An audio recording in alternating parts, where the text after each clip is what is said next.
जय हिंद बच्चों आज का वीडियो स्टार्ट करने के पहले मैं थैंक यू कहना चाहूँगा AK विश्वकर्मा को, जिन्होंने ये इन्फॉर्मेशन दी कि PM-SSB का कोई अपडेट आया हुआ है।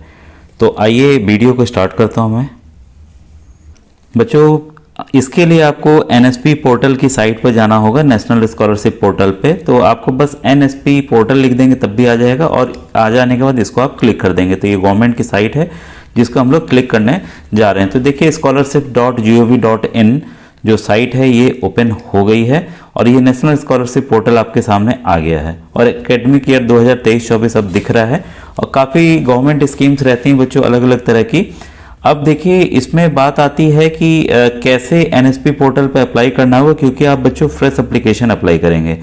पहली बात बता दूं कि मुझे पता है कि बच्चों इसमें कई बच्चे आप लोग NMMS का भी एग्ज़ाम पास किए हुए हैं और आप ऑलरेडी अप्लाई कर रहे हैं। तो जो भी बच्चे NMMS का अप्लाई कर रहे हैं वो कंफर्म है कि गवर्नमेंट स्कूल में ही पढ़ रहे होंगे।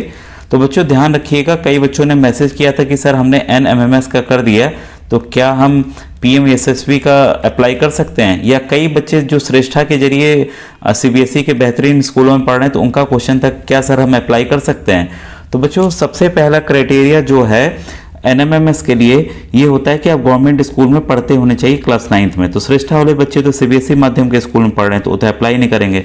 दूसरी बात देखिए बच्चों की जो मैंने पिछली बार भी कई बार बताया है कि जो एक्चुअल आपकी फीस रहेगी, जो पुरानी जो इनकी अपडेट है, जो इस बार भी रूल रेगुलेशन आया है, तो उसके अनुसार जो आपकी एक्चुअल फीस रहेगी उसी आधार पर बच्चों आपको छात्रवृत्ति मिलेगी। और जैसा आप जानते हैं बच्चों सरकारी स्कूल की फीस बहुत ही कम होती है, तो आप मतलब साल भर में आप 2000 रुपये या 2200 रुपये फीस होगी लगभग, और यहाँ पर NMMS में आपकी 12000 फीस होगी। तो जो 12000 आपको मिलेंगे NMMS में, तो जो ज़्यादा पैसा आप वही ना लेंगे। और दूसरी बात कि देखिए अप्लाई तो आपने NMS का कर दिया, कोई बात नहीं, ठीक है। PM-SSB में अगर कोई गाइडलाइन, अभी देखिए गाइडलाइन एक्चुअल में नहीं आई है, जो आई है पहले उसको देख लेते हैं फिर हम बात करते हैं कि आखिर आया क्या है, ठीक है।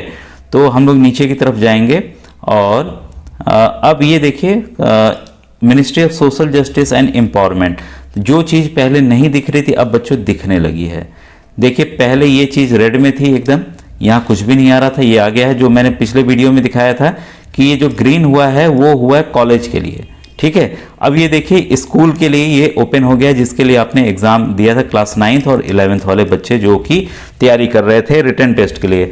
अब बच्चों जैसा आप जानते हैं कि गवर्नमेंट का नोटिफिकेशन आ चुका है, मैंने कई बार बताया भी कि जो भी बच्चे 60% के अबव मार्क होंगे वो अप्लाई करेंगे, ठीक है। अगर हम देखिए इसी में ये देखिए साफ साफ दिया है PM-SSB central sector scheme of top school education in schools for OBC, EBC and DNT students, ठीक है। ये क्लियर है, आ गया है। लास्ट डेट इसकी 31 दिसंबर 2023 है।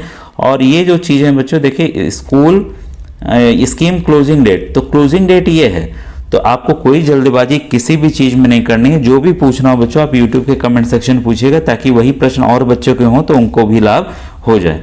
अब देखिए डिफेक्टिव एप्लीकेशन वेरिफिकेशन डेट, तो ये बच्चों ये जो करते हैं वो नोडल करते हैं डिस्ट्रिक्ट के, स्कूल द्वारा भी होता है, ठीक है। स्कूल वेरीफाई करेगा, फिर जो डिस्ट्रिक्ट के नोडल है वो चेक करते हैं, इसके बाद ही ये फॉरवर्ड होता है। तो ये 15 जनवरी तक है। इंस्टीट्यूट का वेरिफिकेशन आपका 15/1 तक है, ठीक है। इसके बाद आपका DNO, SNO, MNO वेरिफिकेशन अलग अलग चीज़ें हैं। और ये मान के चलिए कि जो भी बच्चे इस स्कीम के जरिए सिलेक्ट होंगे उनके खाते में पैसे बच्चों मार्च 2024 में आएंगे, जैसा NMMS के बच्चों का होता है, तो पैसे साथ में आएंगे। अगर हम गाइडलाइन को ओपन करते हैं तो बच्चों ये गाइडलाइन अभी पुरानी ही दिख रही है, क्योंकि मैंने पहले से ये डाउनलोड किया हुआ है। तो जितने भी इनके रूल रेगुलेशन है पुराने वाले वही इन्होंने लिखा है, ठीक है। 9th से लेकर 12th तक आपको स्कॉलरशिप मिलेगी और 30% ऑफ दिस। और एक और चीज़ बताएंगे आपको कि 30% जो है रिजर्वेशन गर्ल्स के लिए है, लड़कियों के लिए है, ठीक है। और बाकी सब चीज़ें बच्चों अभी पुरानी ही दिख रही है, ठीक है। यहाँ देखिए साफ साफ दिया हुआ है, फिर से मैं बताना चाहूँगा।